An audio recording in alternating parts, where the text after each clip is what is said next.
Welcome to Creepypasta Theater, a show where we explore the strange world of creepypasta.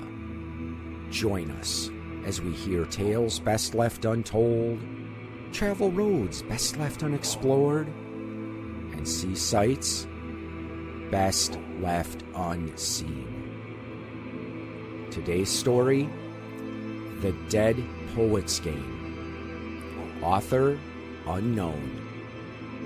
This story can be found on creepypasta.wikia.com and is protected by Creative Commons license.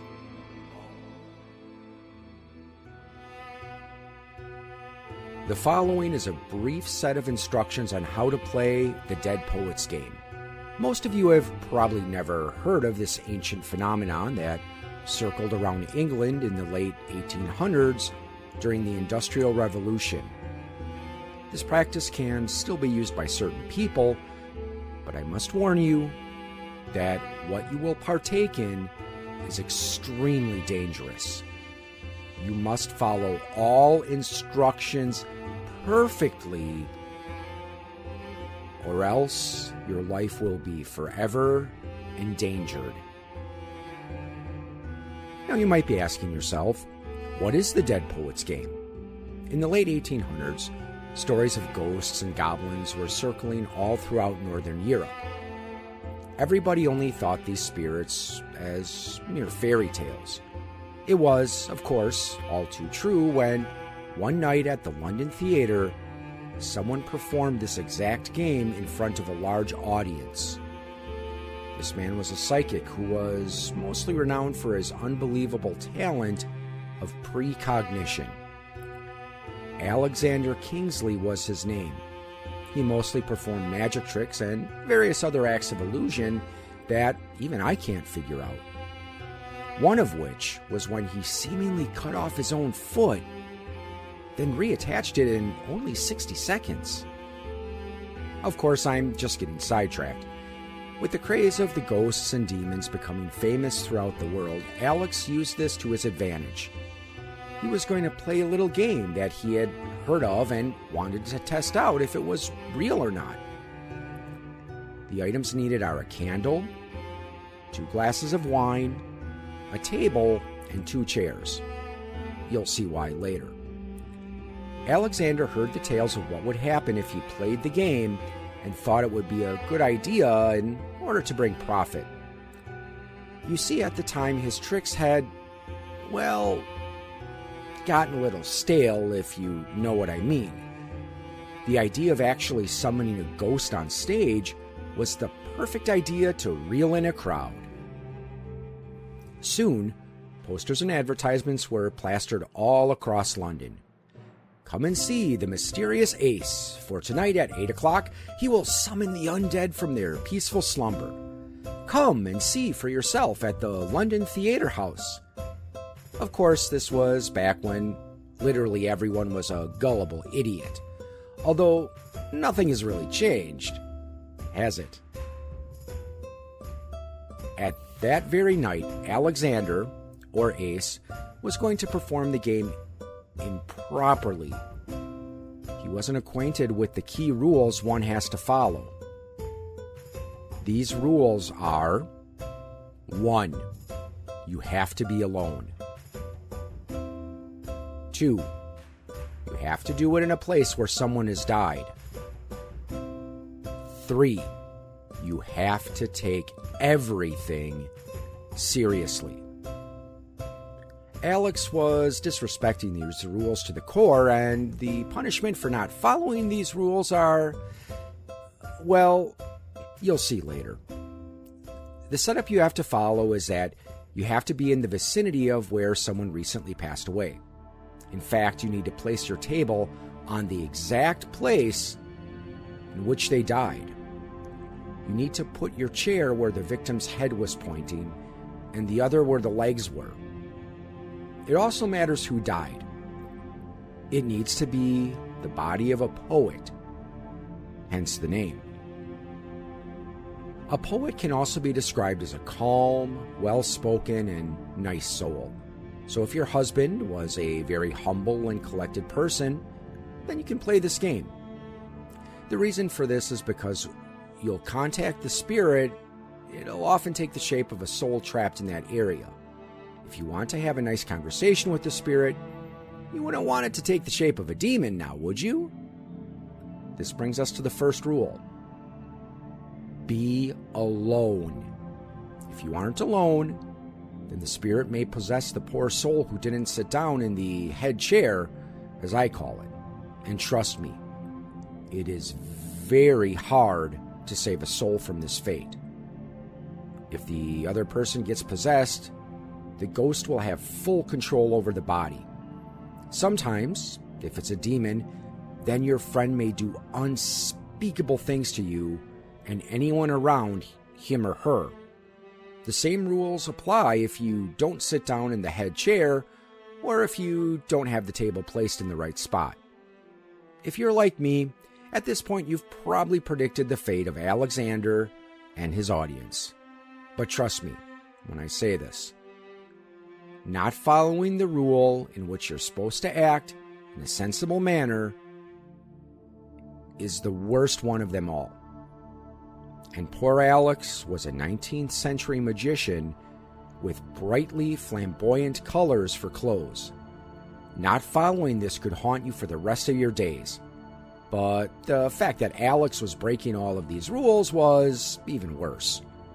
To properly play, you must lock yourself in the room, closing all the blinds, and be sure to do it at night. No light must be in the room at this time, except for the faint flickers of light emanating from the candle that you need to place on the table. Take out the 2 wine glasses and pour both glasses with the alcohol of your choosing. This symbolizes a peace offering to the spirit, showing that you mean no harm to him or her. I should remind you that you must have no form of technology inside the room. Also, you must make sure that you have no way of contacting anyone else in the outside world. To start, you must call the spirit that you mean no harm to them. You pour their glass and raise your own and take a sip. If you have done this correctly, after lowering your glass, there will be someone sitting across the table from you. At this point, you must not display any signs of fear in your voice or facial expressions. You must not provoke the spirit in any way. You must act sensible. To start the game, you must say, "I wish to start a match." The ghost will usually nod and raise the glass. The spirit will be taking the appearance and personality of the deceased body of your choosing. Remember that. You must treat this spirit as if it actually is the body in the room. If you don't, then you will be met with weird looks and eventual frustration and anger. Of course, nobody in their right mind would want to mess with a ghost. To play, you have to say what letter you want to be, either A or B. To say it, you must say, "I strip you of the letter," say your letter. If done properly, the spirit will take another sip. I should remind you that every time the entity takes a drink, you must too, for this will be your timer. When both glasses are empty, the spirit will leave. If both glasses are uneven, the spirit will not leave until you have finished. Now you might be thinking to yourself, that isn't too hard. All I have to do is finish a drinking game and then he or she leaves. What's the big deal? Well, I can certainly tell you that you would want to spend as much time away from this spirit as possible. The creature is purposely trying to get you drunk so that you can reveal your deepest, darkest secrets. It can find out about your personal life, your job, your family, your relationships, etc. This is just a way so that the spirit can enter your mind and slowly dissolve it. Just by choosing choice words, it can cause some people to commit suicide. Some entities have powers and abilities that we are yet to fully understand. Angering, pleasing, or agitating a spirit like this can have dire consequences. The game plays like this. Player A will ask a question and player B will have to answer it. After the spirit answers, it will take a sip and the letters will alternate. Then, you will be player B. The spirit will ask a question and then take a sip. You can ask any question you want, and so can he or she. You keep alternating until both of you run out of wine. When this happens, whoever is player A when the wine runs out automatically wins the game. If you win, the spirit will raise his or her glass and walk into the shadows. Remain seated even when he's returned to his rightful place. Blow out the candle, turn on the lights, and exit the room. It sounds relatively easy, doesn't it? Of course, what happens when you lose is a whole other story. If you lose, then the spirit will blow out the candle. Turning on the light is probably the best defense mechanism against the spirit. Ghosts aren't drawn to light and often avoid it. Still, that doesn't mean you're safe. The spirit may start following you throughout your life. Every time you go into a dark room, you'll see it just out of the corner of your eye. Whenever you look into a mirror, you'll see it standing right behind you. It'll stalk you and hunt you down until you finally muster up the courage to say these words. This soul is yours. It is yours to do business with. If you say this successfully, then you will black out. You will wake up in a room similar to your own, except darker and stranger. There's no doors or windows, just a bed. The spirit now has your soul, and it can choose to do whatever it wants with your body. Think of this strange realm as a sort of waiting room. As soon as someone else wants to play, you will be summoned and forced to play. If you lose, then you will be forced back into that room, and you will have to wait again. Sounds pretty easy, doesn't it? Usually you are the only person in this dimension, and until you are summoned, nobody else can enter. A year before the phenomenon had spread to England and made popular by Alex, a violent prisoner named Pierre played the game. Using the dead body area of his unlucky cellmate, he had heard of this game and had heard of the effects. He thought that if he lost and was summoned in somewhere like England, he would be able to make his escape from life imprisonment. So, locked up in this French prison, he performed the game. He purposely lost, not knowing how horrible this fate actually is. He spent a whole year in his hellish prison, screaming in agony, banging on the concrete walls as he got no response from anyone or anything. He went insane. He became the very definition of a demon. He wasn't able to form sentences. He couldn't self-harm. He couldn't think straight, and all he could think of was leaving that hellhole. Then, one cold November night, Alexander released the demon from his cell.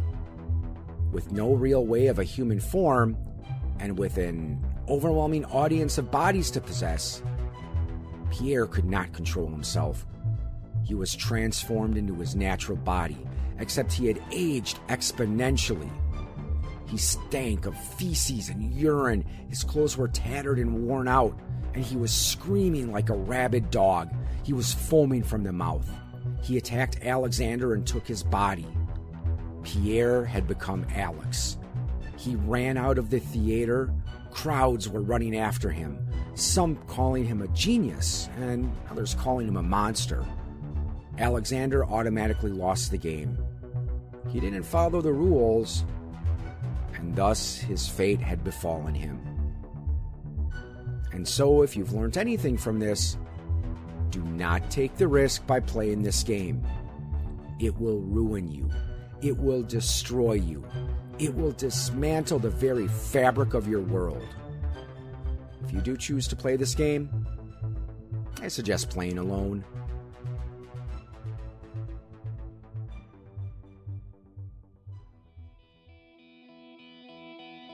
You have been listening to a presentation of Point of Insanity Game Studio. Visit us on the web at poigamestudio.com. Follow us on Twitter at poigamestudio. Look us up on Facebook and email us at poigamestudio@gmail.com.